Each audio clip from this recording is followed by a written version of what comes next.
આપણે સ્મૃતિ વિશેની વાત કરીએ છીએ અને આપણે જાણીએ છીએ કે ભાઈ શીખવામાં સ્મૃતિ મેમરીનું બહુ મહત્વ છે.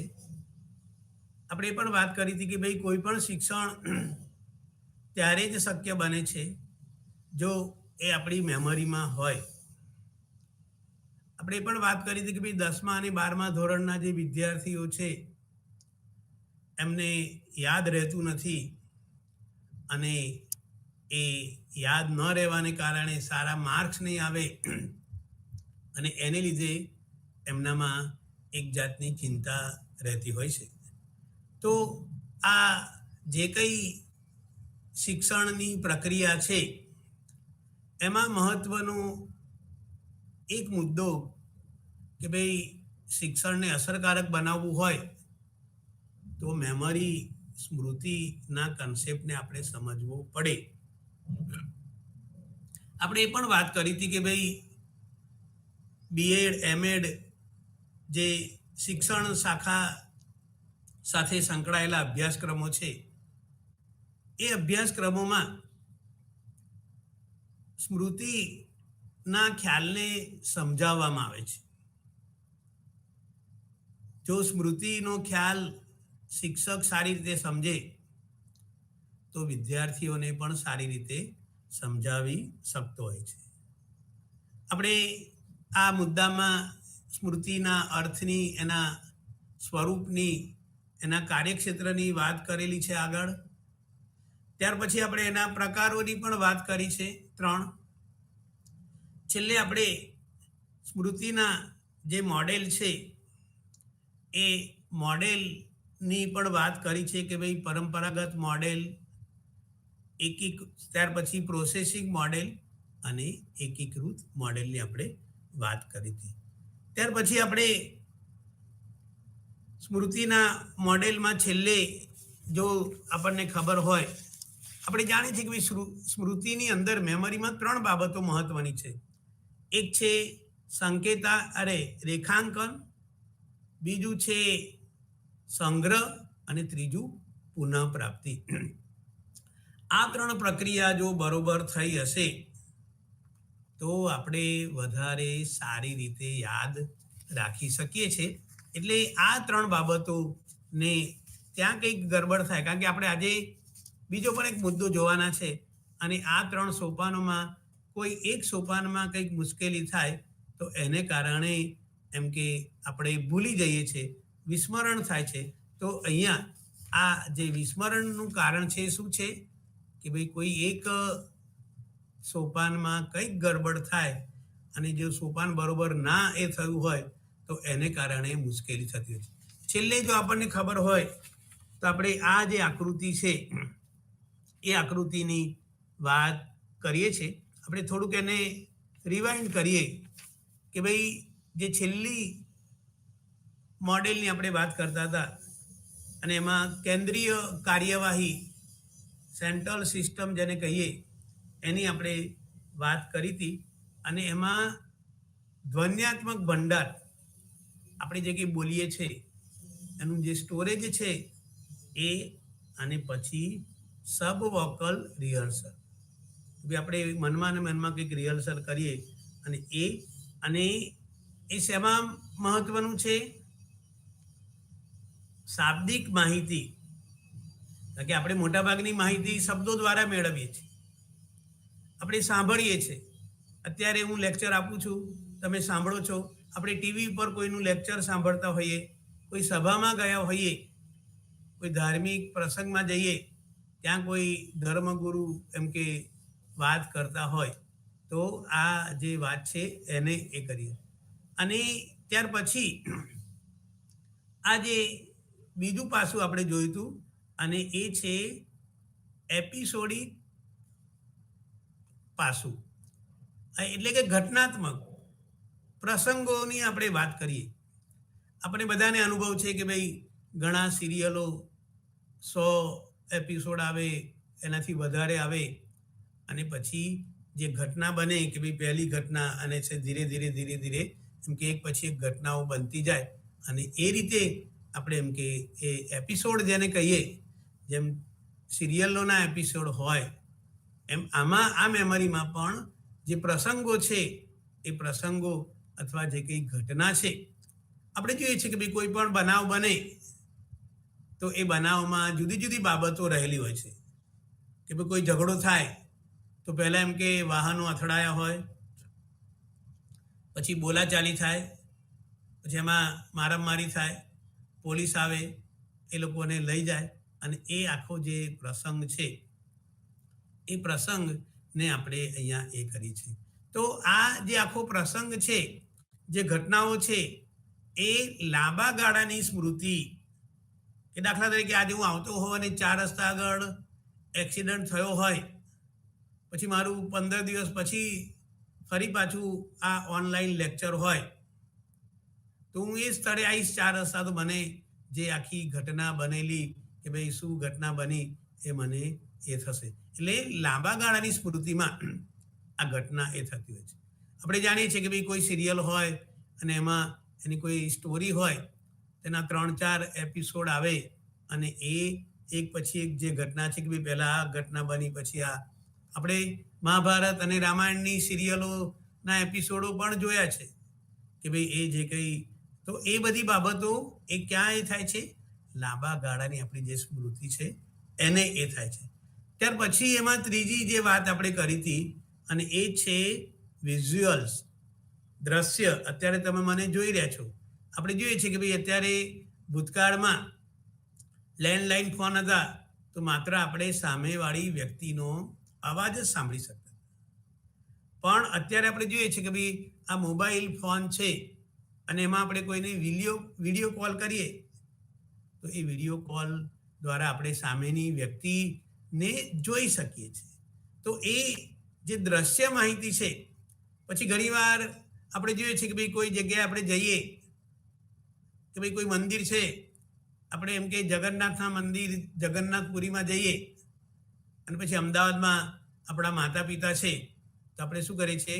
ભાઈ વિડીયો કોલ કરીએ અને એ જે આખું મંદિરનું બધું દ્રશ્યો છે એ આપણે બતાવીએ છીએ. તો અહીંયા દ્રશ્ય માહિતી, વિઝ્યુઅલ્સ જેને આપણે કહીએ, ઇન્ફોર્મેશન, એ આ જે આપણે છેલ્લા મોડેલની વાત કરી એની અંદર આપણે એની વાત એ કરતા હતા. હવે આપણે કીધું કે ભાઈ કોઈ ધાર્મિક સ્થળે જઈએ અથવા કોઈનો લગ્ન પ્રસંગ હોય અને કોઈ વ્યક્તિ લંડન છે ને અમદાવાદ લગ્ન પ્રસંગમાં આવી શકી નથી, તો વિડીયો કોલ કરીને એને જે કંઈ લગ્ન વિધિ હોય અથવા બીજી બધી જે કંઈ બાબતો છે એને આપણે એ કરીએ છીએ. એવી રીતે આપણે ટેસ્ટ મેચ જોતા હોઈએ તો એ પણ આપણે ત્યાં મેદાનમાં નથી, પણ આપણે ઘેર બેઠા આપણા વિડીયો ઉપર, આપણા ટીવી ઉપર એ દ્રશ્યો જોઈ શકીએ છીએ.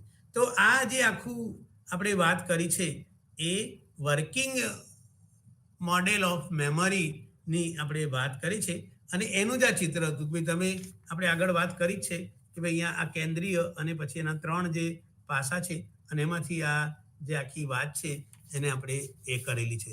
તો આ જે એપિસોડિક બફર જેને આપણે કહીએ, એ માહિતીના એકાત્મક એપિસોડના પ્રતિનિધિ રીતે ઉત્પન્ન થાય છે. કે ભાઈ કોઈ પણ આપણે વાત કરીને એપિસોડની, તો એમાં માહિતી જાત જાતની હોય છે અને બધી માહિતી એકત્ર થાય છે. આપણે કીધું કે ભાઈ એપિસોડ કોઈ જોઈએ તો આગળના એપિસોડમાં શું હતું, અત્યારે અને પછી શું આવશે, તો એ બધી જે કંઈ વાત છે, અને એમાં ધ્વનિ, દ્રશ્ય અને દીર્ઘકાલિક સ્મૃતિ, આ 3 બાબતોનું સંયોજન જવાબદાર છે. કે જ્યારે આપણે આ એપિસોડિક બફરની વાત કરીએ ત્યારે એમાં એનો આપણે અત્યારે મારો અવાજ છે, મારો ચહેરો દેખાય, અને પછી અગાઉ તમે મારા લેક્ચર જોયા હોય તો તમારી મેમરીમાં હોય કે ભાઈ આ ડૉક્ટર અશ્વિન જનસારી છે અને એ આપણને આ જનરલ સાયકોલોજીના જુદા જુદા જે કંઈ ટોપિક છે એના વિશેની માહિતી આપે છે. તો આ રીતે આ જે ઘટક છે એ આપણને જુદી જુદી જાણકારી પ્રાપ્ત કરવામાં અને એને સમજવામાં મદદરૂપ થાય છે. આજે આપણે એક બીજો ઇન્ટરેસ્ટિંગ ટોપિકની વાત કરીશું અને એનું ટાઇટલ છે વિસ્મરણનો ખ્યાલ અને સિદ્ધાંત. આપણે ભૂલી જઈએ છીએ અને ઘણીવાર આપણને કોઈ કહે કે ભાઈ તું એમ કે આ કામ કરજે, ત્યાં જાય છે તો આને મળજે, પછી આપણે પાછા આવીએ પછી પેલું પૂછે કે ભાઈ તમે ફલાણા ભાઈને મળ્યા અથવા તો આ કામ કરી દઉં, એટલે પેલું કે સોરી હું તો ભૂલી ગયો. કે તો આ ભૂલી જવાની જે વાત છે આપણે કેમ ભૂલી જઈએ છીએ? મનોવૈજ્ઞાનિકોને આપણી સ્મૃતિ વિશેના ખ્યાલોને સમજવામાં રસ છે, પણ સાથે સાથે આપણે ભૂલી પણ જઈએ છીએ. ભાઈ આપણને બધું યાદ રહેતું નથી. અને આપણે જો આગળ ખબર હોય કે ભાઈ ફ્રોઈડની આપણે વાત કરી હતી, અને એ ફ્રોઈડના સંદર્ભમાં જો આપણે કહીએ તો ફ્રોઈડ એવું કહે છે કે ભાઈ આપણે ભૂલી જઈએ છીએ એ ખરેખર આપણા અચેતન પ્રેરણા સાથે સંકળાયેલું છે. ભાઈ કોઈ વ્યક્તિનું નામ ભૂલી જવું, તો ફ્રોઈડ એવું કહે છે કે ભાઈ તમે જે નામ ભૂલી જાઓ છો તો કદાચ એવું બને કે એના પ્રત્યે તમને અણગમો છે અને એને કારણે એમ કે તમે એનું નામ ભૂલી જાઓ છો. એને કંઈ કામ સોંપ્યું હોય તો પણ આપણે એમ કે ભૂલી જઈએ છીએ. પણ આપણે અત્યારે આ અચેતન વિસ્મરણની વાત નથી કરતા. તમને વધારે રસ હોય તો તમે ફ્રોઈડના જે કંઈ બધા થિયરી છે અને એને આધારે તમે એને એ કરી શકો. પણ આપણે આજે જે વાત કરવાની છે કે આપણે શા માટે ભૂલી જઈએ છીએ, અને આ ભૂલી જવાની વાત આપણા રોજિંદા જીવનમાં જોવા મળતી હોય છે. તો એની પાછળનું શું કારણ છે? માનવી કે આપણે શા માટે ભૂલી જઈએ છીએ? આપણને ઘણું બધું યાદ રહે છે, પણ અમુક વસ્તુ આપણે ભૂલી જઈએ છીએ. ભાઈ કોઈ વ્યક્તિનું નામ આપણને મળે, અઠવાડિયા પહેલાં મળ્યો અને પછી એને નામ કીધું હોય અને પછી આજે ફરી મળે તો આપણે યાદ કરીએ છીએ કે ભાઈ શું નામ છે આનું, અને એ રીતે આપણે એને પ્રયત્ન કરીએ છીએ, પણ આપણને એ નામ ભૂલી ગયા હોઈએ છીએ.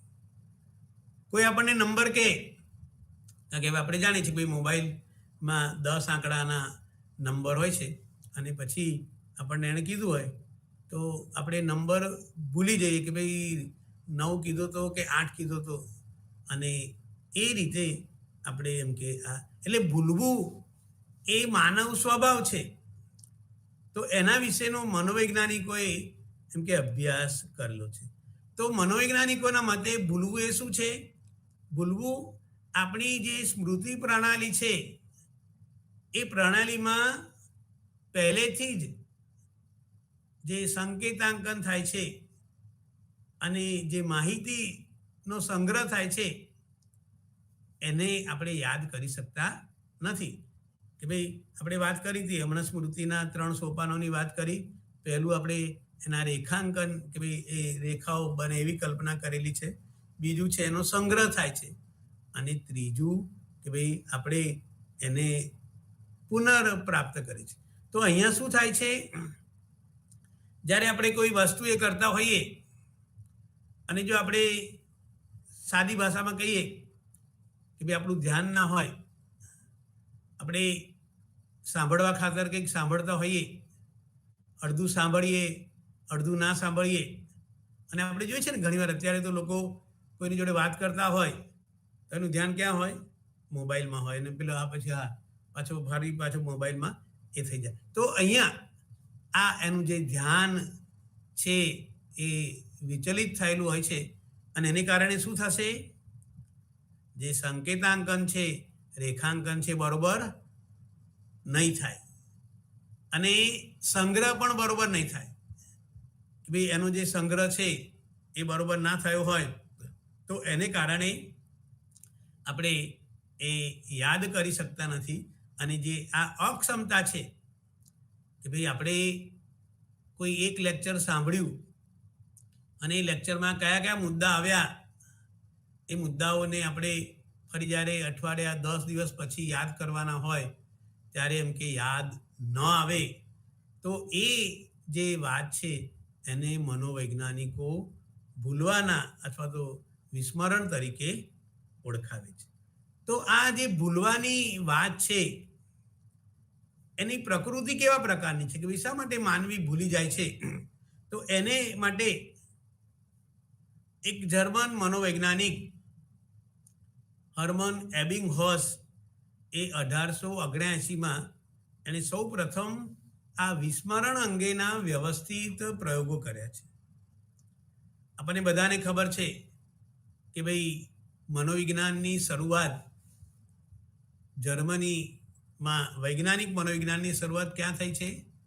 જર્મનીની અંદર થઈ છે.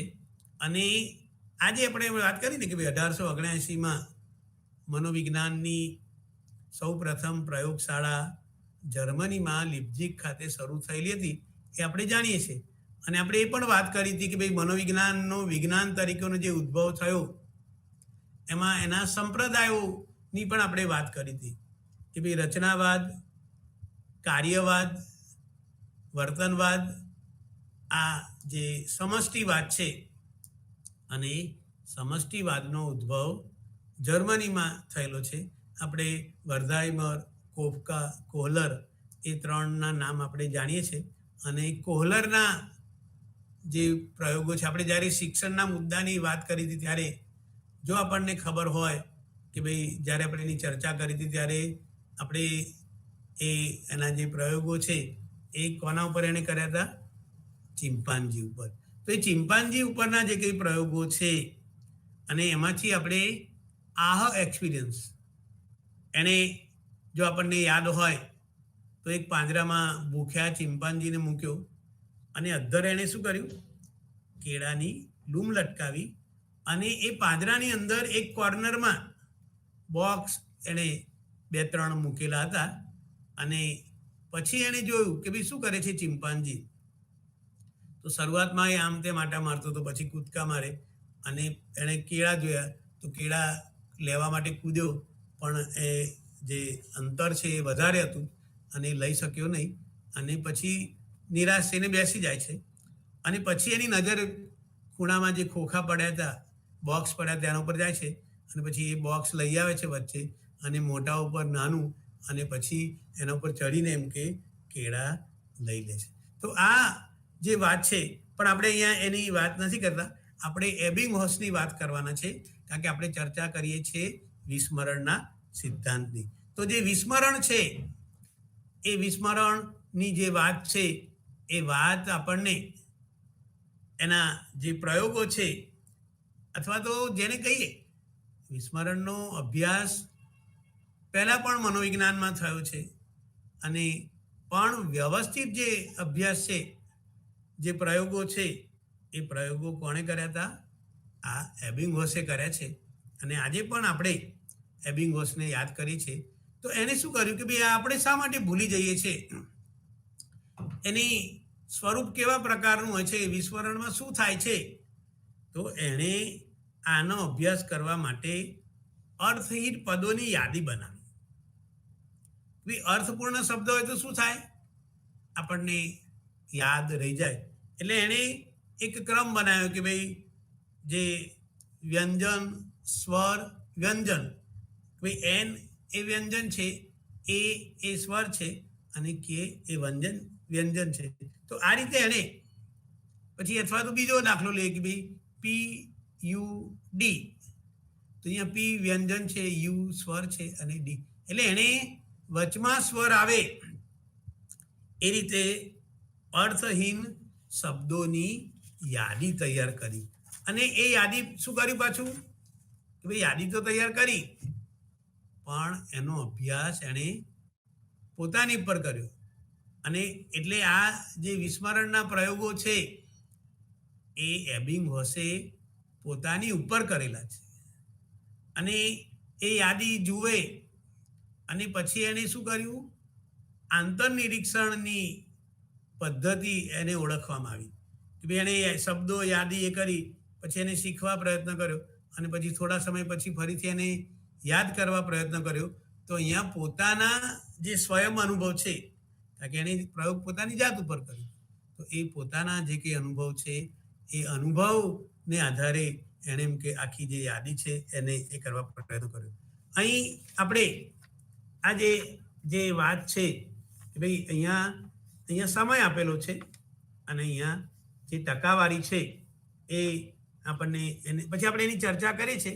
તો અહીંયા આ જે સમય છે અને બાજુમાં એને કેટલા ટકા એનું ધારણ થયું એની એને વાત કરેલી છે.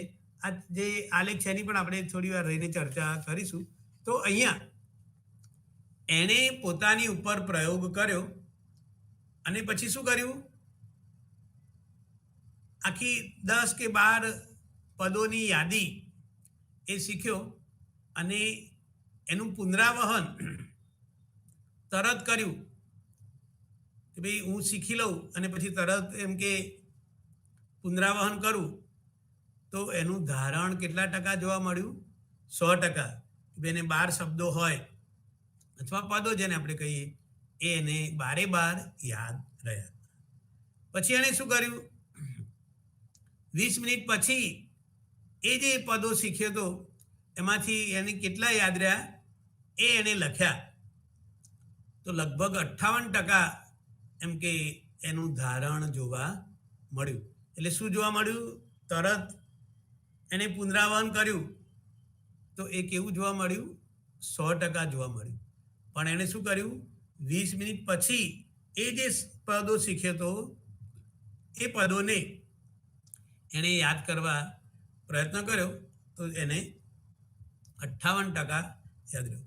પછી એણે 1 કલાક પછી કે ભાઈ 12 વાગે શીખ્યો હોય તો એણે શું કર્યું, 1 વાગે એમ કે એ જે પદો હતા એને યાદ કરવા પ્રયત્ન કર્યો તો એમાં કેટલા ટકા ધારણ જોવા મળ્યું?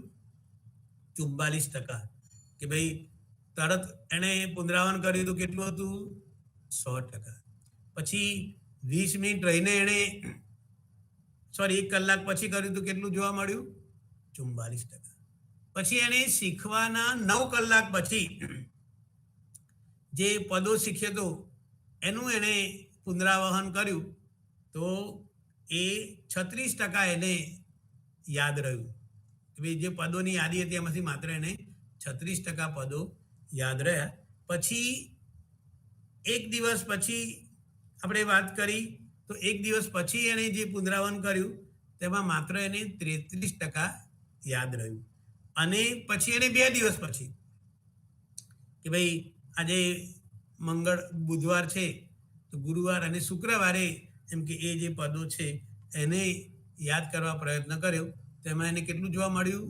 ધારણ 28%.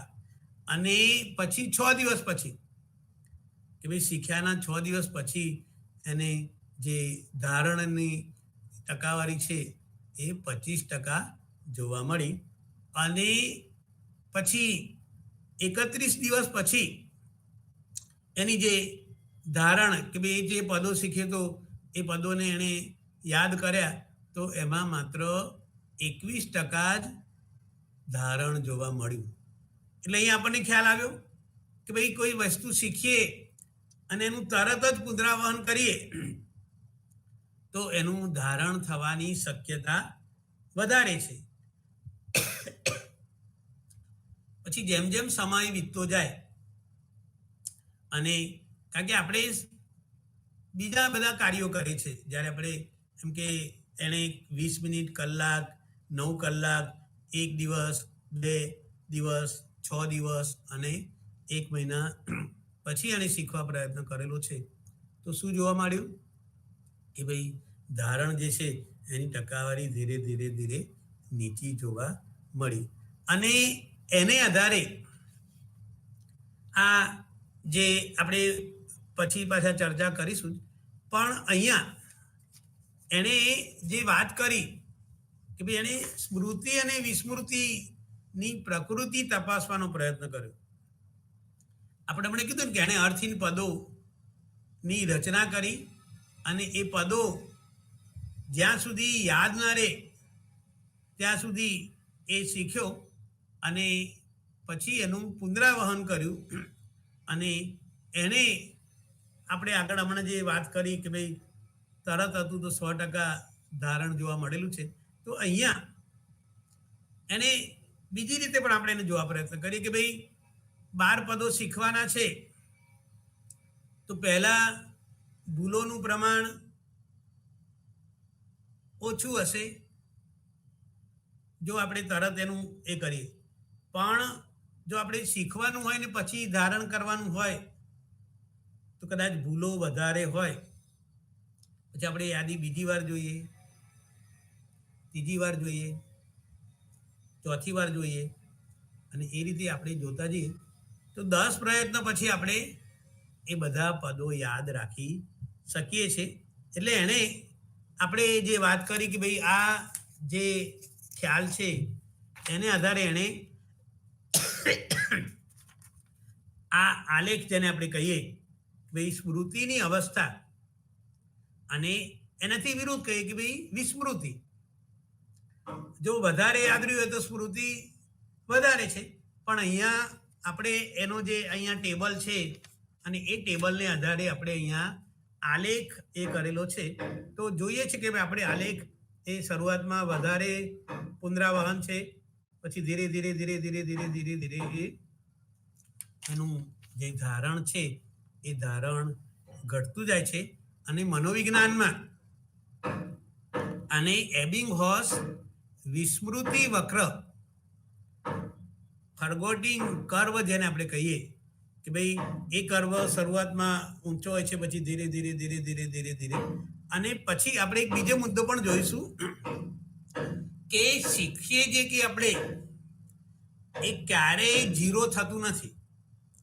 આપણું ધારણ કદાચ ઓછું હોય, આપણને બધું યાદ ના રહે, પણ અમુક વસ્તુ આપણને યાદ રહેતી હોય છે, પણ સાવ આપણે ભૂલી જતા નથી. કે ભાઈ આજે આપણે કંઈક શીખીએ, અત્યારે આપણે જે કંઈ બધી ચર્ચા કરીએ છીએ, પછી અઠવાડિયા પછી તમને કંઈ પૂછે તો બિલકુલ ઝીરો થઈ જતું નથી.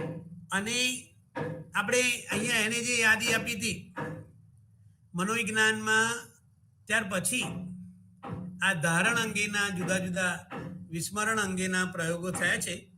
અને એનો અભ્યાસ કરવા માટે એમણે સ્મૃતિગોલક યંત્ર, મેમરી ડ્રમ, આપણે એમ થાય કે ભાઈ આ ડ્રમ એટલે તો ઢોલક થાય, તો મેમરી ડ્રમનો, અને એની રચના એવી હોય છે કે ભાઈ એમાં એમ કે બારી હોય અને પછી આ બારી ખુલે, એમાંથી પદ દેખાય અને એની એક સ્પીડ હોય.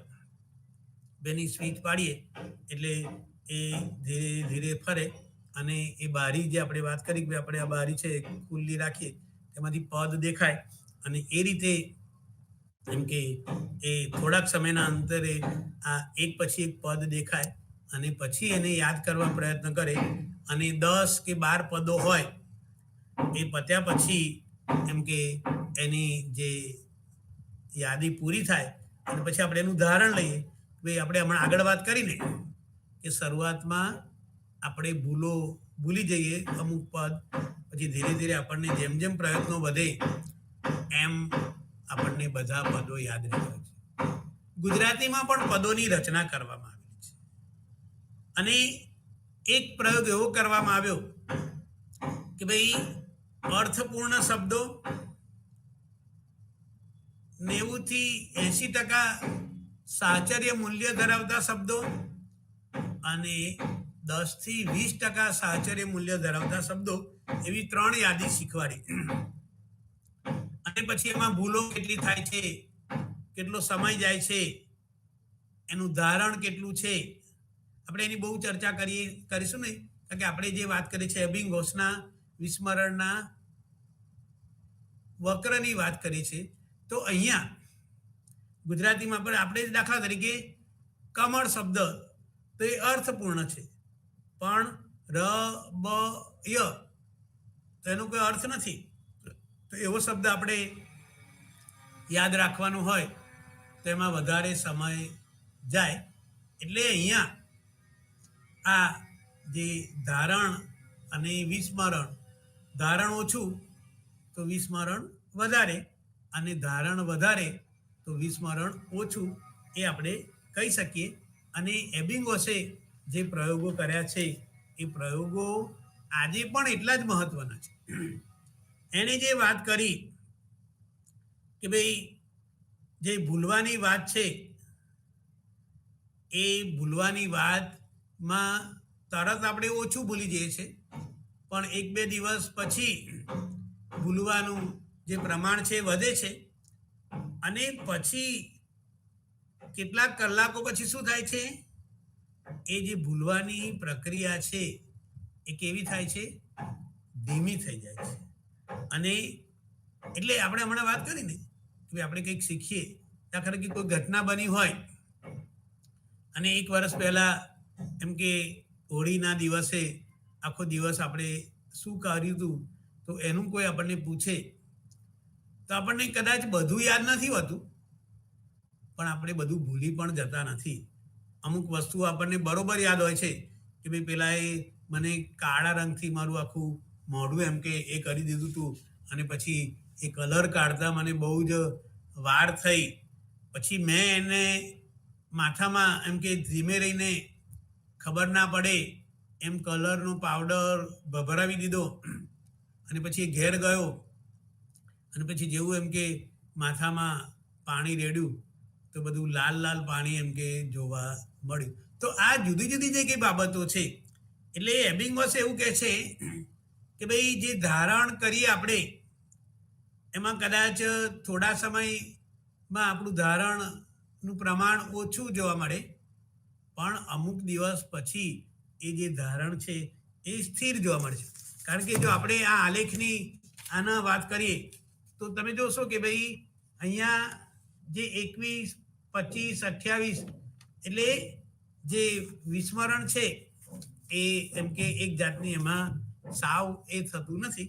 તો એ પરિણામો જે અત્યારે આપણે એ કરીએ છીએ એના જે કંઈ અભ્યાસો થયા છે એમાં એના વિશેની માહિતી આપણને મળે છે. એટલે એબિંગહોસે જે ખ્યાલ રજૂ કર્યો કે ભાઈ આપણું જે વિસ્મરણ છે એ કદાચ શરૂઆતમાં વધારે હોય, પણ અમુક સમય પછી એ એમ કે વિસ્મરણમાં એક જાતનું એટલો બધો ઘટાડો નથી આવતો જે શરૂઆતમાં એમ કે જોવા મળે છે.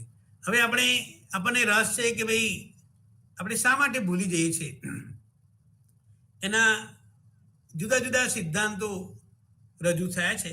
તો અહીંયા એ સિદ્ધાંતોને આપણે સમજવા પ્રયત્ન કરીશું, અને એમાં એના જે વિસ્મરણના સિદ્ધાંતો છે એને 2 ભાગમાં આપણે વહેંચેલા છે, અને આપણે પહેલાની વાત કરીશું. અને પહેલું છે હસ્તક્ષેપનો સિદ્ધાંત, થિયરી ઓફ ઇન્ટરફિયરન્સ. જેમ આપણે ઘણીવાર જોઈએ છે ને, ટીવીનો પ્રોગ્રામ ચાલતો હોય અને પછી વચ્ચે કેપ્શન આવે, रुकावट के लिए खेद है, કે ભાઈ કોઈ કારણસર આપણે મેચ જોતા હોઈએ અને એનું જે પ્રસારણ છે એમાં આવું થતું હોય છે ને પછી કેપ્શન આવે. તો અહીંયા પણ જ્યારે આપણે ભૂલી જઈએ છીએ તો એમાં કઈ બાબત મહત્વની છે? ઇન્ટરફિયરન્સ, અવરોધ. આપણે કંઈક શીખતા હોઈએ અને એમાં અવરોધ આવે તો એ અવરોધ આપણને આપણી જે યાદ શક્તિ છે એ યાદ શક્તિમાં હસ્તક્ષેપ કરે છે, અને એને કારણે આપણને પછી યાદ રહેતું નથી. તો એના આપણે 2 પ્રકારોની વાત કરીશું. એક છે પૂર્વલક્ષી અવરોધ, પ્રોએક્ટિવ ઇન્ટરફિયરન્સ. પ્રો એટલે ફોરવર્ડ, પૂર્વ. તો એમાં આપણે શું કરીએ છીએ? પહેલેથી શીખેલી જાણકારીના હસ્તક્ષેપને કારણે, અવરોધને કારણે નવી જે માહિતી આપણે પ્રાપ્ત કરીએ છીએ એ ભૂલી જઈએ છીએ. કે ભાઈ આના પહેલાં તમે તમારો બીજો વિષય છે એના વિશેનું કંઈક શીખેલા હોઈએ, અથવા તો એનું લેક્ચર તમે ભર્યું હોય, અથવા એનું કોઈ ચેપ્ટર તમે વાંચ્યું હોય, અને પછી અત્યારે હું શીખવાડું છું કે ભાઈ વિસ્મરણના સિદ્ધાંતો એની ચર્ચા હું કરું, અને પછી તમારે યાદ કરવાનું હોય તો શું થશે? જે તમે પહેલાં શીખ્યા છો એ પહેલાં શીખેલી વાત આપણને અત્યારે હું જે શીખું છું અને પછી એ યાદ કરવા પ્રયત્ન કરું તો એ અવરોધરૂપ બને છે, અને એને કારણે શું થશે કે ભાઈ જે નવી માહિતી પ્રાપ્ત કરેલી છે એ મને યાદ રહેશે નહીં. એટલે કે એ પહેલાંનું શિક્ષણ પછીના શિક્ષણમાં અવરોધરૂપ બને છે. ત્યાર પછી ભૂતલક્ષી અવરોધ, રેટ્રોએક્ટિવ ઇન્હિબિશન. રેટ્રો એટલે બેકવર્ડ, કે ભાઈ અહીંયા જે નવી જાણકારી શીખવાને કારણે પહેલેથી સંગ્રહાયેલી જાણકારીને ભૂલી જવી. આપણે એનો સાદો અર્થ આ રીતે કરીએ કે ભાઈ અત્યારે તમે જે કંઈ જાણકારી મેળવો છો, હું જે કંઈ વિસ્મરણના સિદ્ધાંતોની વાત કરું છું, પણ એ પહેલાં તમે કંઈક શીખ્યા છો અને પછી એને યાદ કરવા પ્રયત્ન કરો તો શું થશે કે ભાઈ તમને કદાચ આ નવી માહિતીને કારણે એ યાદ આવે નહીં. તો એને આપણે એ જે વાત છે કે ભાઈ જે અત્યારનું શિક્ષણ છે એ અગાઉ જે શિક્ષણ મેળવ્યું છે એનામાં એને યાદ કરવામાં અવરોધરૂપ બને, એટલે આપણે એ ભૂલી જઈએ છીએ. તો આ બે ખ્યાલ અને એના અંગેના ઘણા બધા પ્રયોગો પણ થયા છે, પણ આપણે એની વાત કરતા નથી કે ભાઈ ભૂતલક્ષી નિરોધનના પ્રયોગો, અને એ આપણે હમણાં મેમરી ડ્રમની વાત કરી, અને જે યાદીઓ અર્થહીન જે યાદીઓ છે તો એનો ઉપયોગ કરીને એમ કે આપણે એને એ કરવા પ્રયત્ન કરીએ. પણ આપણે આપણા જે અત્યારની ચર્ચા છે એની સાથે આપણે એને કદાચ યાદ કરીએ, પણ વધારે માહિતી તમને એ આગળ તમારે પ્રાયોગિક મનોવિજ્ઞાનની ચોપડી તમને મળે તો એમાં આ બધા જે પ્રયોગો છે એની એમાં વાત કરેલી છે. ત્યાર પછી ટ્રેસ હાસ થિયરી, કે ભાઈ જે કંઈ ટ્રેસ થયું છે એમાં ઘટાડો થાય, કેવી રીતે ઘટાડો થાય એની આપણે વાત કરીએ છીએ. ભાઈ એને બીજી રીતે પણ ઓળખવામાં આવે છે, અનઉપયોગનો સિદ્ધાંત. આપણે એનો ઉપયોગ કરતા નથી, આપણે અત્યારે કંઈક શીખીએ છીએ પણ કોઈ કારણસર એનો આપણે ફરીથી ઉપયોગ ન કરીએ એટલા માટે એને શબ્દ વાપર્યો છે અનઉપયોગ, કે ભાઈ આપણે એનો ઉપયોગ નથી કરતા તો એ કરે છે. તો આ જે સિદ્ધાંત છે એ શીખવાની જે ક્રિયા છે એમાં જે ગઠન ફોર્મ્યુલેશન થાય છે, અને એ ફોર્મ્યુલેશનમાં આપણું જે કેન્દ્રીય તંત્રિકા તંત્ર છે એમાં એમ કે ફેરફારને કારણે જોવા મળે છે. કે ભાઈ આપણે જ્યારે કંઈક શીખીએ તો આપણે આગળ વાત કરી કે ભાઈ એમાં કંઈક ટ્રેસિંગ થતું હોય છે, અને એ ટ્રેસ ના થાય તો એને કારણે એમ કે એ મુશ્કેલી થતી હોય છે. તો અહીંયાથી એને લીધે શું થાય છે, જેનાથી સ્મૃતિના નિશાન બને છે. આપણે આગળ વાત કરી છે કે ભાઈ રેખાંકનની અથવા સંકેતાંકનની આપણે વાત કરી છે, અને એને કારણે હું કંઈક શીખું તો એ શીખવાને કારણે શું થાય છે, મારા મસ્તિષ્કમાં શારીરિક પરિવર્તન થાય છે, ફિઝિયોલોજીકલ ચેન્જીસ થાય. એટલે હું અત્યારે તમને શીખવાડું છું, વિસ્મરણના સિદ્ધાંતો તમે શીખો બરોબર, અને એ શીખવાને કારણે તમારા જે મસ્તિષ્કમાં જે શારીરિક ફેરફાર થાય છે એ ફેરફાર થાય. અને આ જે સ્મૃતિ ચિહ્નો છે ભાઈ તમે અત્યારે શીખ્યા અને એમાં સ્મૃતિ ચિહ્નો તમારામાં બન્યા, અને એનો જો હું ઉપયોગ ના કરું લાંબા સમય સુધી તો શું થશે, એ નાશ પામશે. અને આપણે એને ભૂલી જઈએ છીએ કે ભાઈ હું વિસ્મરણના 4 સિદ્ધાંતો તમને શીખવાડું, તમે એમાં તમારા જે મસ્તિષ્ક છે એમાં એનું સંગ્રહ થયો, રેખાંકન થયું, પણ પછી તમે અઠવાડિયું 15, 20, 25 દિવસ કે એનાથી વધારે સમય સુધી તમે એને યાદ ના કરો તો એ આપણે એનો ઉપયોગ નથી કરતા. ઘણી બાબતો કેવી છે, આપણે શીખીએ તો અવારનવાર એનો ઉપયોગ કરીએ છીએ અને એને કારણે આપણે ભૂલી જતા નથી. પણ જો આપણે લાંબા સમય સુધી એનો ઉપયોગ ન કરીએ તો શું થાય છે, એ જે રેખાઓ જે કલ્પના કરી છે એ રેખાઓ નાશ પામે છે, અને પછી જ્યારે આપણે એને યાદ કરવા પ્રયત્ન કરીએ તો શું થશે, આપણને યાદ આવશે નહીં. એટલે અહીંયા શું થયું કે આપણે એનો ઉપયોગ નથી કરતા અને ઉપયોગ ન કરવાને કારણે એનો નાશ થાય છે. અને નાશ થાય એટલે ફરી પાછું જ્યારે આપણે એને યાદ કરવા પ્રયત્ન કરીએ ત્યારે આપણને યાદ ના આવે એટલે આપણે ભૂલી જઈએ છીએ. તો આ રીતે આ સિદ્ધાંત રેખાંકિત તંત્ર આપણે વાત કરીને કે જે સંકેતો થયા તો એમાં એને શું કીધું, તેના ઉપયોગ કરો અથવા તેને ગુમાવી દો. તમે જે કંઈ શીખો એનો ઉપયોગ કરો તો તમને યાદ રહેશે, પણ જો તમે એને ઉપયોગ નહીં કરો એટલે એને શબ્દ એક સરસ વાક્ય છે, use it or loss it. તમે શીખો અને એનો ઉપયોગ કરો તો એ તમારે યાદ રહેશે, અને જો તમે એનો ઉપયોગ ન કરો તો એ ગુમાવી દેશો.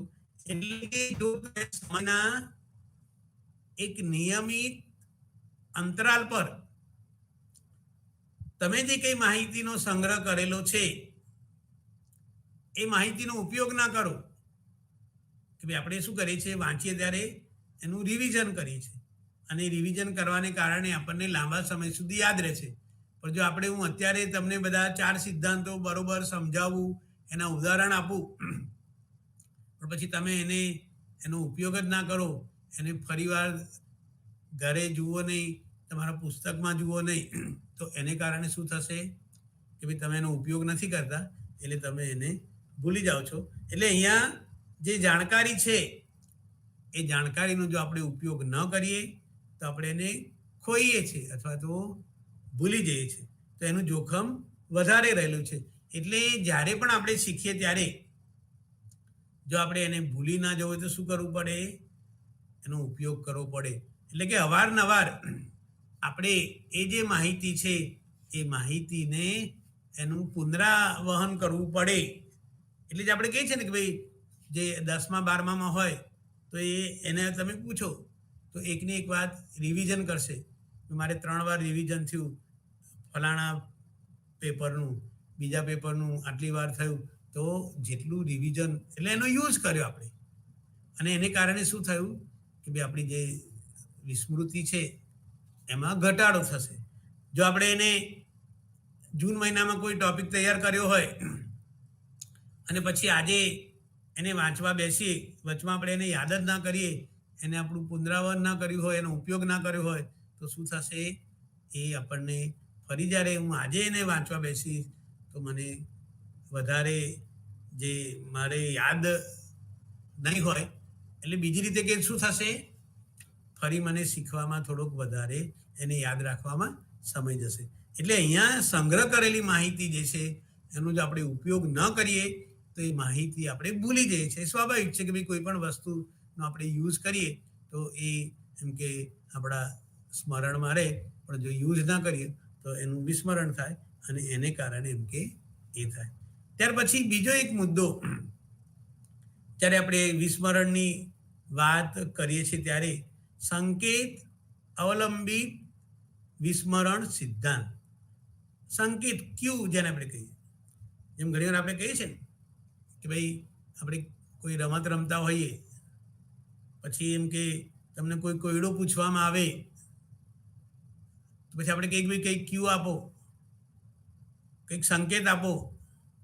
પછી એવું કહે કે ભાઈ આ એ સ્થળનું નામ હોય કોઈ કે, પછી આપણે એ કહીએ કે ભાઈ સ્થળનું નામ ગુજરાતમાં છે કે ગુજરાતની બહાર, પછી કે ગુજરાતમાં છે, તો એ સંકેત આપણને ધીરે ધીરે પછી આપણે એને, તો આ પણ અહીંયા જ્યારે આપણે ભૂલવાની અથવા તો વિસ્મરણની વાત કરીએ ત્યારે કે ભાઈ જે સંકેત છે એના ઉપર આધારિત જે આપણું વિસ્મરણ છે એ મુદ્દાને આપણે જોવા પ્રયત્ન કરીએ. તો આ જે સિદ્ધાંત છે એ મુજબ યોગ્ય સંકેતોના અભાવે કે ખરાબ સંકેતોની હાજરીને કારણે વિસ્મરણ થાય છે. આપણે એને સમજવા પ્રયત્ન કરીએ કે અહીંયા શું થયું, યોગ્ય સંકેત જે ક્યુ છે એ બરોબર આપણે જેને કહીએ કે એ ના ખબર પડે આપણને ક્યુ, અથવા તો ખરાબ સંકેતો જે છે એની હાજરી હોય, બીજા જે મહત્વના મુદ્દાઓ છે એને બદલે જે ખરાબ સંકેત છે તો તો એ આપણને યાદ રહી જાય, અને પેલો જે મહત્વનો સંકેત છે એ આપણને યાદ ન રહે. તો એને કારણે શું થાય છે કે ભાઈ આપણે જે, કારણ કે અહીંયા કોડિંગ જેને કહીએ, સંકેત ક્યુ જે છે એ જો બરોબર સારા નહીં હોય અથવા તો ખરાબનું પ્રમાણ વધારે હશે તો એને કારણે પણ આપણને વિસ્મરણ થાય છે કે ભાઈ જે સંકેતો છે એ સંકેતો જો બરોબર થયા હશે તો જ્યારે આપણે ફરીથી યાદ કરવાનું હોય ત્યારે આપણે બધાને સારી રીતે યાદ કરી શકીએ. પણ જો ખરાબ સંકેતોનું પ્રમાણ વધારે હોય અને જે યોગ્ય સંકેતો છે એનું પ્રમાણ ઓછું હોય તો એને કારણે શું થશે, આપણે એમ કે ભૂલી જઈએ છીએ. ધારો કે આપણે એક દાખલો લઈએ કે ભાઈ તમારે બજારમાં ખરીદી કરવાની છે, તમારા મધર તમને લિસ્ટ આપે કે લે ભાઈ તું આ લિસ્ટ લઈને એમ કે બહાર આપણે જે દુકાન છે ત્યાંથી તારે બધી વસ્તુ લાવવાની છે, અને તમને એ કાગળ ઉપર જુદી જુદી પહેલી, બીજું, ત્રીજું, ચોથું એમ 10 કે 12 આઈટમોનું લિસ્ટ એમાં લખેલું છે, અને એ રીતે એમ કે તમને એ કરે. પણ તમે કોઈ કારણસર તમારા મધરે જે લિસ્ટ આપ્યું છે એ ખોવી નાખો છો. તમે શોધવા બહુ પ્રયત્ન કરો છો, ક્યાંય તમને મળતું નથી. તમે ખિસ્સા ફંફોશો કે ભાઈ આમાં ખિસ્સામાં છે ના, પેન્ટના ખિસ્સામાં છે ના. પછી તમે જ્યાં બેસતા હો ત્યાં આગળ સોફા ઉપર અથવા તો એ બીજે નીચે, પણ તમે જે કંઈ પ્રયત્ન કરો છતાં એ લિસ્ટ તમને મળતું નથી. તો તમે શું કરો છો, પછી યાદ કરવા પ્રયત્ન કરો છો કે ભાઈ જે 10 કે 12 આઈટમ લખેલી છે એમાં ભાઈ પહેલી કઈ હતી, પછી બીજી કઈ હતી, અને એ રીતે તમે યાદ કરવા પ્રયત્ન કરો છો. તો ભલે આપણે પછી આપણે યાદ કરવા પ્રયત્ન કરીએ એટલે કેટલીક વસ્તુઓ યાદ આવે છે. એને ચણાની દાળ, ગોળ એવું બધું લખ્યું હોય પણ આપણને પછી કંઈ યાદ આવે નહીં. તો અહીંયા શું થશે કે ભાઈ કોઈ સંકેત મળે તો કે ના ભાઈ આપણને એમ કે કઠોળ લાવવાના કીધા છે, અને પછી આપણે એમ કે યાદ કરીએ કે ભાઈ મોગર દાળ લાવવાની છે, તુવેરની દાળ, પછી ચણાની દાળ, અને એ રીતે આપણને એનું યાદ આવે. એટલે આપણને જો સંકેત પ્રાપ્ત થાય કે ના ભાઈ મધરે જે લિસ્ટ આપી છે પણ એ લિસ્ટમાં એમ કે એમણે કઠોળ કે દાળ લાવવાની છે, અને એ આપણે એમ કે તો એ સંકેત આપણને થશે કે ભાઈ આપણે દાળ અને કઠોળ એમ કે લાવવાના છે. તો પછી જો આપણે લખવા બેસીએ તો પછી એ લિસ્ટ જો આપણે કરીએ તો પછી આપણને યાદ આવશે કે ના ભાઈ ચણાની દાળ પહેલાં તુવેરની દાળ હતી, પછી એમ કે આ છે, અને એ રીતે આપણે એને યાદ કરવા પ્રયત્ન કરીએ તો શું થશે, એ જો આપણે યાદી બનાવીએ તો પહેલાં આપણે ભૂલી ગયા હતા, આપણે અમુક વસ્તુ યાદ નહોતી, પણ પછી એમાં સુધારો થાય છે, અને આપણી જે યાદશક્તિ છે, આપણે જે ભૂલી ગયા હતા એ આપણને યાદ આવે. તો આ અંગેના જુદા જુદા જે કંઈ અભ્યાસો છે એ સૂચવે છે કે વાતાવરણના ભૌતિક ગુણો પણ પુનઃપ્રાપ્તિમાં હકારાત્મક ભૂમિકા ભજવે છે.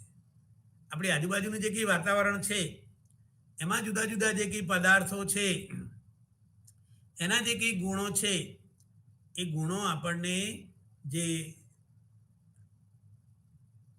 રિટ્રાઈવલ પુનઃ પ્રાપ્ત કરવાની જે વાત છે એમાં એમ કે કેવી રીતે છે એની ભૂમિકા હકારાત્મક છે. એટલે physical attributes of the environment also play positive role retrieval. કે ભાઈ આપણે હમણાં વાત કરીને પછી દાખલા તરીકે આપણને યાદી નથી મળતી, પણ કંઈક આપણે હમણાં કીધું કે ભાઈ તુવેર દાળની કંઈક વાત છે અને કઠોળની વાત છે, પછી આપણે એમ કે એ કરિયાણાવાળાની દુકાને જઈએ અને એણે કઠોળનો અલગ વિભાગ હોય, દાળનો અલગ હોય, પછી આપણે જોઈએ હા કે ભાઈ મધરે આપણને આ કીધું છે, અને પછી આપણને એ યાદ આવે. તો અહીંયા શું થયું કે ભાઈ ભૌતિક બાબતો વાતાવરણની, અને પછી એને કારણે પછી આપણને યાદ આવી જાય છે કે ભાઈ આપણી ચિઠ્ઠી તો એ છે 3-4 વાર વાંચેલી હતી પણ ખોવાઈ જાય છે. પછી આપણે યાદ કરવા પ્રયત્ન કરીએ પણ નથી આવતી. પછી આપણે એની દુકાને જઈએ અને દુકાનમાં જઈએ ત્યારે આપણને એમ કે યાદ આવે. તો અહીંયા આ જે ભૂલી જવાની વાત છે એમાં જો આપણે આટલી બાબતોને ધ્યાનમાં રાખીએ તો હું માનું છું કે આપણે વધારે સારી રીતે, કારણ કે મને ખબર હોય કે ભાઈ ભૂલી જવામાં કઈ બાબતો અસર કરે છે, જો એ હું ધ્યાનમાં રાખું, જેમ આપણે કહીએ છીએ ને કે ભાઈ આપણે વાહન ચલાવતા હોઈએ તો આપણને ખબર હોય છે કે ભાઈ ક્યાં વધારે અકસ્માત થાય છે, તો પછી એ વખતે આપણે શું કરીશું, થોડા કોન્શિયસ થઈશું.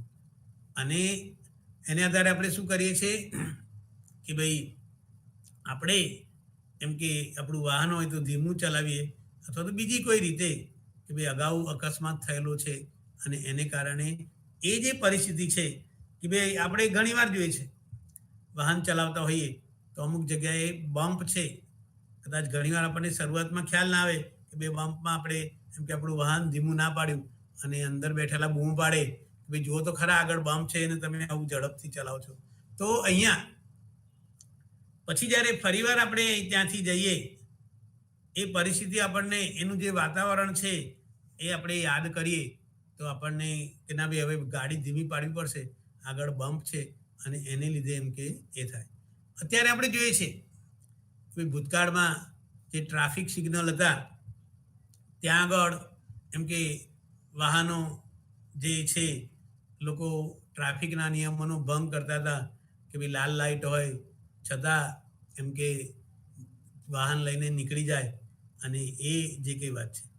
પણ હમણાં કદાચ તમે પેપરમાં વાંચ્યું હશે કે ભાઈ હવે જો સિગ્નલ રેડ હોય અને તમે એમ કે ઊભા ના રહો અથવા તો ક્રોસ કરીને જતા રહો, તો ભૂતકાળમાં લોકો કેમેરા ન હોવાને કારણે શું કરતા હતા કે ભાઈ પેલો પોલીસવાળો ઊભો હોય સાઈડમાં અને તમે ધમધમાટ વાહન ફાસ્ટ જવા દો અને પેલું સીટી મારી જાય પણ તમે ઊભા ના રહો અને નીકળી જાઓ. પણ હવે આપણે જોઈએ છે કે ભાઈ જે ટ્રાફિક સિગ્નલના 4 રસ્તા હોય ત્યાં આગળ પટ્ટા દોરેલા હોય છે, અને પછી એમાં પણ જે એક અમુક નિશાની હોય, તમે જો એની બહાર રેડ લાઇટ થાય ને નીકળી જાઓ તો તમારી જે વાહન છે, કાર હોય, રિક્ષા હોય, સ્કૂટર હોય, એનો નંબર એ કેમેરામાં આવી જાય અને પછી તમને ઈ મેમો મળે.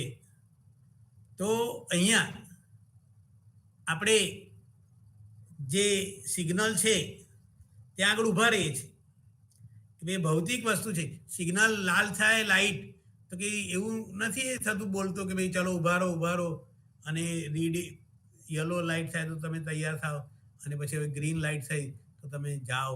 તો એ ભૌતિક જે પરિસ્થિતિ છે એ આપણને સંકેત કરે છે, અને એને કારણે જો આપણે એને ધ્યાનમાં ના લઈએ એ સંકેતોને, એ ભૌતિક ગુણોને, તો આપણે હમણાં વાત કરીને કે ભાઈ ઘણીવાર જોઈએ છે આપણે ઘણા એમ કે યલો લાઇટ થઈ હોય તો પણ નીકળી જવાનો પ્રયત્ન કરે છે અને નીકળી ન શકવાને કારણે, એટલે પછી લાલ લાઇટ થઈ ગઈ પણ એ પોતે જે એની જે બાઉન્ડ્રી છે ત્યાં પોતાના વાહનને ઊભું ના રાખ્યું અને એને લીધે શું થયું કે ભાઈ એનું જે નંબર પ્લેટ છે એ કેમેરામાં આવી ગઈ અને એને લીધે પણ એ જોવા મળ્યું.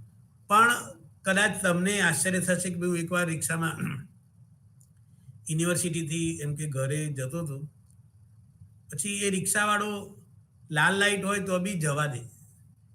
મેં કીધું આ તમને દંડ નહીં થાય, મેમો આવશે તો? એટલે કે રિક્ષાવાળાએ જે દલીલ કરી અને લોકો કેવી રીતે એમ કે છટકબારી શોધતા હોય છે એનો તમને ખ્યાલ આવે તો કે મેં મારી જે નંબર પ્લેટ છે રિક્ષાની, જે પાછળની સાઈડે હોય અને આગળ પણ હોય છે, તો નોર્મલી જે કેમેરા છે એ કેમેરામાં પાછળની જે સાઈડ છે એની નંબર પ્લેટ એમ કે કેમેરામાં આવી જાય અને પછી એને આધારે એમ કે એ વાહન કોનું છે અને એ તમને ઈ મેમો એમ કે મળે.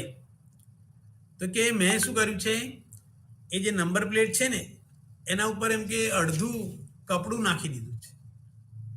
એટલે શું થાય, કેમેરામાં નંબર પ્લેટ પૂરી આવે નહીં અને કે હું તો જતો રહું અને આ રીતે એમ કે લાલ લાઇટ હોય તો પણ હું એમ કે જવા દઉં. પણ આ એક તો એટલે આ પ્રેક્ટિસ ખોટી છે કે આપણે એક જવાબદાર નાગરિક તરીકે લાલ લાઇટ થાય એટલે ઊભા રહેવું જોઈએ.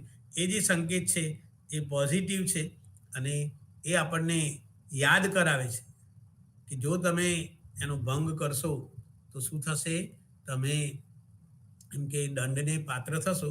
અને આપણે હમણાં વાત કરીને કે ભાઈ પહેલી વાર આવે તો આટલો દંડ, અને પછી બીજી વાર જો તમારે એ તમે ક્રોસ કરી દો રેડ લાઇટ હોય તો વધારે દંડ થાય.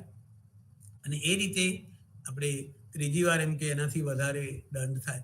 તો આ બધી બાબતો એ આપણને યાદ કરાવે છે કે ભાઈ રેડ લાઇટ હોય તો એમ કે ઊભા રહેવું. ભૂતકાળમાં આપણે હમણાં વાત કરી કે ભાઈ આ રિક્ષાવાળા, એવા બીજા બી હતા. પછી રિક્ષાવાળા કે ઊભા જ રહે તરત કે સાહેબ 1000 રૂપિયાનો મેમો આવે છે, અને એક જણો રિક્ષાવાળો તો કે એને કે 10,000 સુધીનો દંડ થયો, અને પછી જ્યારે પકડાયો ત્યારે બધા 10,000 એની જોડેથી વસૂલ કર્યા. તો અહીંયા આપણે અહીં જે વાત કરી છે કે ભાઈ એ જે ભૌતિક સંકેતો છે એ આપણને વાતાવરણના ભૌતિક સંકેતો આપણને જે ભૂલી જવાની વાત છે એમાં આપણને મદદરૂપ થતા હોય છે. તો આ જ્યારે આપણે આગળ પણ વાત કરી કે શીખવાની જે ક્રિયા છે, આપણે આગળ શીખવાના સિદ્ધાંતોની વાત કરેલી છે કે ભાઈ શીખવાના સિદ્ધાંતોમાં આપણે એ પણ જોયું હતું આગળ કે ભાઈ શાસ્ત્રીય અભિસંધાન, ત્યાર પછી શાસ્ત્રીય અભિસંધાનમાં કોણ સંકળાયેલું છે, જો આપણે એને યાદ હોય તો રશિયન મનોવૈજ્ઞાનિક કે શરીરશાસ્ત્રી પાવલોવનું નામ એમાં સંકળાયેલું છે. અને આપણે ફરી યાદ એને કરવા પ્રયત્ન કરીએ. જો તમને યાદ હોય તો કે ભાઈ એણે એમ કે પ્રયોગો કરતો હતો, એણે કૂતરા ઉપરના પ્રયોગો, એને એમ કે એ પોતે શરીરશાસ્ત્રી હતો એટલે એમાં એને રસ હતો. એટલે એણે શું કર્યું કે ભાઈ કૂતરાની આ જે લાળ ગ્રંથિ છે એને ઓપરેશન દ્વારા એમ કે એ કરીને બાજુમાં એણે એક એનું સાધન મૂક્યું કે એમાં એની લાળ કેટલી જરી એ માપી શકાય. તો અહીંયા ખોરાક જોઈને લાળ જરે, આપણે આગળ પણ દાખલો આપ્યો છે કે ભાઈ ક્યાંકથી આપણે પ્રસાર થતા હોઈએ અને એમ કે સુગંધ આવે તો આપણને લાગે કે ના ભાઈ ચોમાસામાં આપણે જોઈએ છે ને કે ભાઈ દાળવડાની સુગંધ આવે તો આપણને ખાવાનું મન થાય. દશેરાના તહેવારમાં આપણે ક્યાંકથી જતા હોઈએ અને જલેબી બને છે તો એની સુગંધ આવવાથી આપણને લાગે ના ભાઈ ગરમ ગરમ જલેબી ક્યાંક બને છે.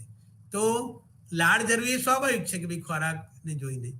પણ એણે જે પ્રયોગો કર્યા કે ભાઈ એણે પહેલાં ઘંટડી વગાડી પછી ખોરાક રજૂ કર્યો, અને એ રીતે જોડમાં રજૂ કરીને કે ભાઈ જેવો ઘંટડીનો અવાજ વાગે તો કૂતરાને સંકેત થાય કે ના ભાઈ હવે ખોરાક આવશે. તો શું થયું, લાળ જરવાની પ્રતિક્રિયા જોવા મળી. એટલે એણે ઘંટડીનો અવાજ પછી ખોરાક એમ જોડમાં રજૂ કર્યા અને એનું જોડાણ કર્યું, એટલે આપણે એને અભિસંધાન કહીએ છીએ. તો એ માત્ર ઘંટડીનો અવાજ સાંભળીને થોડા પ્રયત્નો પછી એનામાં લાળ જરવાની પ્રતિક્રિયા જોવા મળી. તો આ અભિસંધાન થયું અને આ પ્રયોગો પાવલોવે કર્યા છે અને એ પાયાનું અભિસંધાન છે, એટલે એને ક્લાસિકલ કન્ડિશનિંગ આપણે કહીએ છીએ. પછી બીજું પણ આપણે જોયું હતું, સ્કિનરના કારક અભિસંધાનની વાત કરી હતી કે ભાઈ એમાં ઉંદરને ભૂખ્યો રાખીને પાંજરામાં મૂકવામાં આવે છે. પછી શરૂઆતમાં એ પાંજરામાં આમથી તેમ ફરે છે, પોતાના દાંત વડે એમ કે પાંજરાના જે સળિયા હોય એને કોતરે, પછી નીચે સૂંઘવાનું, ગોળ ગોળ ફરવાનું, અને એ રીતે વર્તન કરતો હતો. પણ પછી એમ કે ભૂલથી એનો જે પગ હતો, પંજો હતો, એ શેના ઉપર પડ્યો, લીવર ઉપર, અને લીવર જે છે એ દબાયું અને એને કારણે ખોરાક આવ્યો. અને એ પાંજરામાં એવું રાખ્યું હતું કે ભાઈ એ અન્ન પાત્ર જેને આપણે કહીએ તેમાં એ ખોરાક પડ્યો અને ઉંદરે જોયો, અને એ ઉંદરે ખોરાક જોયા પછી એનું ધ્યાન ત્યાં ગયું અને એ ખોરાક એણે ખાધો, પછી ફરીવાર મૂકવામાં આવ્યું તો ફરીવાર પણ એને એ કર્યું. તો અહીંયા આપણે આ જે વાત કરી વિસ્મરણની, નેક્સ્ટ ટાઈમ આપણે સ્મૃતિ વધારવાની પ્રયુક્તિની વાત કરીશું કે ભાઈ યાદશક્તિ કેવી રીતે વધે, અને આપણને બધાને એમાં રસ છે તો એ મુદ્દાની આપણે વાત કરીશું. તો નેક્સ્ટ ટાઈમ આપણે વિસ્મરણના સિદ્ધાંતો જો યાદ રાખીશું અને એને આધારે સ્મરણ કરીશું. નમસ્કાર.